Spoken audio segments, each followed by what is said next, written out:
Hey guys, what is happening? My name is Simon, this is Black Ops, and this is how I play Black Ops now, in like really fast mode. Slow mode sort of gets on my nerves, so I'm like, yeah, whatever man. And I just play it. No, I don't. Anyway, best intro ever, anyone? Yeah, so what I thought I'd do is I thought I'd talk for a little bit, and I thought I'd talk about some stuff that was not necessarily getting on my nerves, but it was like, I'm sort of thinking about my channel and thinking about that I've been doing it for nearly a year now, and it kind of feels a bit as if, not necessarily as if I've not achieved anything, but as if my status as a YouTube channel hasn't necessarily grown that well. And what I'm going to talk about is, okay, so let's start off. How did I get into this? What did I first think or try to do? Okay, the thing that I did first was I was having trouble on Call of Duty 4 on Veteran. I can't remember the map, the level, but I was having difficulty, and so I thought I'd just see if there was any videos on YouTube of how to get past it on Veteran, and there was, and so I was watching this video, and then in like the related box on YouTube, one of the related videos was a sniper video that said something like quick scoping on free for all or something. I was like, what's this quick scoping everyone's talking about? So I turned it on, and it was a guy named Hutch, and he was using the M4A01 on, I think it was Overgrown. No, it wasn't Overgrown, Downpour, I think it was. And I was just watching this guy play, and I was like, whoa, you have to be kidding me. This is ridiculous. How are these people with these submachine guns not killing this guy who's 10 feet away from them? It's absolutely ridiculous. I don't understand how these people are not killing him. And so there was also related videos to that video, so I went through a few related videos, and I watched a couple of his videos and then checked out his channel, and I think he was probably at something like 40,000 subs or something like that. And I was like, whoa, this guy's really good at this game. In my naivety, I thought that I say naivety, but in my naivety, I thought that, wow, this guy can run around every game and win every game with a sniper rifle. He must be amazing. And I started thinking to myself, this is really odd. I wonder if you can do this. So I had a go, and I was like, realised that it took a lot of practice, and as like Hutchie's channel developed into this monster channel now, where he could pretty much run a business from it, I started to realise that, you know, these are only a couple of his gameplays, and he wasn't as amazing as everyone thought he was, and that he had a great knowledge of Call of Duty based games, but he wasn't going flawless in every game, and that's where the sort of the naivety feeling came from. But so I thought, well, you know, I absolutely love gaming, and Call of Duty is one of my favourite games ever. The whole series has been, and the multiplayer aspect of it just changed my views towards gaming completely, and I realised that I really didn't necessarily need to do the single campaign in order to have fulfillment from a game. And so I started playing normal Call of Duty online a lot more, and starting to learn stuff about the maps and learn how to play different game types. And I thought to myself, well, you know, I've got a spare £150 lying over there on my desk. I'm going to go and buy a Hauppauge HD PVR, and that's what I did. And then I think my first video was absolutely awful, and the sound quality is probably one of the worst you'll ever hear in a video. And when you start out, you sort of think to yourself, oh yeah, I'm going to get loads of subscribers and be popular. But of course, the time that I was realising about Hutch and stuff like that, everybody else was really realising about gameplays and all that. So everyone else started doing it, and so you sort of pick up like you're like the trailing, you're like the trail of people that are picking up on this gameplay commentating. And so I never really thought to myself, oh yeah, I'm gonna be absolutely amazing YouTuber or anything like that. I just started doing it because I thought to myself, you know, I have some spare time every now and again. Wouldn't it be cool to just put some videos on YouTube of me playing games? And because I knew I was starting to learn Call of Duty quite well, I thought, well, you know, that I'll try and put some hints and tips and stuff like that. So that's what I started to do, and I tried my best.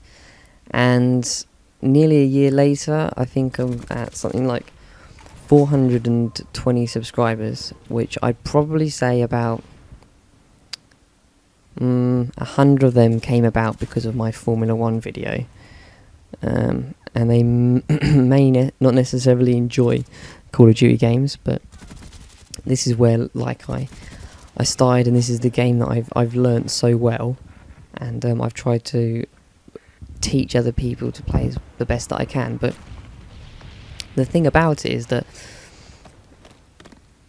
when just as I started, everybody else, like every big YouTuber, started talking about making money from their channel and doing this and doing this, doing this and doing that, doing this and doing this. What the hell are you talking about, Simon? Doing this and doing that. And I started, and I was thinking to myself, oh yeah, okay, fair enough. And now that's why I think people start YouTube channels. My belief in society is that everybody, well, not necessarily everybody, but about 90% of society wants to make money and thinks that money is going to make like happiness protrude out of their ears and stuff like that. And so that's why it feels like a get rich quick scheme. A get rich quick. What the hell? A get rich quick scheme, and that's what it feels like now. This gameplay commentating, it feels like you need to get as many subscribers as possible, and then when you've got as many subscribers as possible, you can you join the YouTube partnership, and then you can talk to Machinima Respawn and get a Machinima Respawn and make money from Machinima Respawn, and then go to other channels and try and that's what it feels like now. It doesn't feel like anyone's putting out videos because they really want to put out videos. I mean, take for instance Xjaws, probably in terms of Call of Duty knowledge, he's very, very good at this game. He knows pretty much everything about this game. But I read one of his tweets the other day, and it said my KD is something like 3.9 or something like that. But you guys have to remember that this is my job, and you have to think to yourself, well, okay, it's your job, but are you putting out the content that you want to put out? Because some of these games are absolutely beast, and some of these games probably aren't that beast. And I understand that they have like this aspect of teaching people how to play the game, but what I've realised about teaching people how to play the game is you can teach people how to play objectives, but you can't teach people how to be a good slayer. And what you have to remember is that slaying is probably about 75% of this game. You cannot necessarily win an objective game without knowing how to slay somebody, without knowing how to aim down your sight and keep that gun on target, and that comes with practice. You can't just instantly do it. I mean, last night during a drinking session, my friend who'd never picked up the game before, he had a go, and he was doing all right. You know, he was. I think he had something like eight captures and 6 defends, but none of his team was good. He wasn't very good at slaying, and they lost the game. And but if he'd been good at slaying, then he would have probably won that game. But the problem with slaying is there is a technique to slaying. You have to learn the map, learn traffic points, learn spawn points, learn where they're going to come from. And what I don't think you can teach on a YouTube video is how to kill somebody. I think that comes with practice and knowledge of the game, and putting a lot of hours in. I don't think you can teach someone that over a YouTube channel. And I mean, I could teach you how to plant a bomb, but I bet in that video I probably would have killed, say I killed 6 people. I couldn't teach you how to kill those 6 people. It would either be that I came up against a very weak team, I came up against somebody who was, I don't know, didn't have a good connection.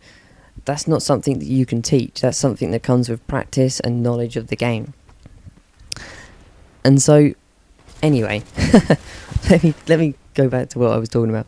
So, yeah, so now that Black Ops is out, and I think I'm putting out okay content, it's difficult to know what your subscriber base wants. When you've got a small subscriber base, I mean, I'm probably averaging about 90 views a video now, and I'm probably averaging about 3 comments a video. And I mean, the subscribers I have that are awesome, they're absolutely amazing, but it's kind of difficult sometimes in the comment box when someone puts nice. You're like, okay, so did you like the commentary? Did you like the gameplay? Did you like the annotation? Well, I'm confused. Please help me, sir. I don't actually, it's kind of difficult, so you kind of have to sometimes second guess what your subscriber base wants. So I'm trying my best, but the problem is that there's a flip side to that, is we'll put out the stuff that you want to put out. And I mean, I really enjoyed this game. This game was one of my favourite games I've played on Black Ops. We was trying our best to win this demolition game on Cracked, and this team that we was playing against was pretty good. And I thought tactical insurgent was the best way to try and destroy this team. And it turned out pretty good in the end. And I really enjoyed it. My friend really enjoyed it. And I thought, I'm going to upload this. So yeah. So yeah, there you go. But I don't know what you guys think. Perhaps you can just let me know in the comments. But if you've listened this far, I mean, what are we, 12 minutes, 48 seconds in? Perhaps you guys can let me know. But so that's how it started off for me, and then I started to get into like C-nanas and stuff like that. But I mean, in terms of my opinion, in terms of best commentators, and the thing about commentators is that I'm nowhere near that good of a commentator, in my opinion. A lot of people in their commentary can cover up their and and stuff like that, but it's difficult. It's very difficult for me to do. I think the American accent, you can cover up and and stuff like that very well, and it's something that's kind of difficult with the English accent to do. There you go. But one of my commentators I came across about 3 weeks ago, I think it was, Oscar Kappa, yeah, that guy Chuck, I'm pretty sure he never says he's fluent English, is pretty good. He just has words that just fall off of his tongue, and when he commentates it's easy for him, and it makes me laugh because he can just talk and he'll cover up his without even, I don't know whether that's the accent or the place in America that he comes from and the accent that he has that covers them up, but he's so easy to listen to as a commentator, and his videos are pretty good as well. But if you've not seen him, he's plays with his face as well. It's pretty mental. It's pretty nutty, to be honest with you. But when he talks over his commentary, it's very, very good and very fluent. And this is me being tempted to get a sentry gun in fire. But if you guys have watched this far, I appreciate you guys so much, and thank you very much for listening to me ramble on.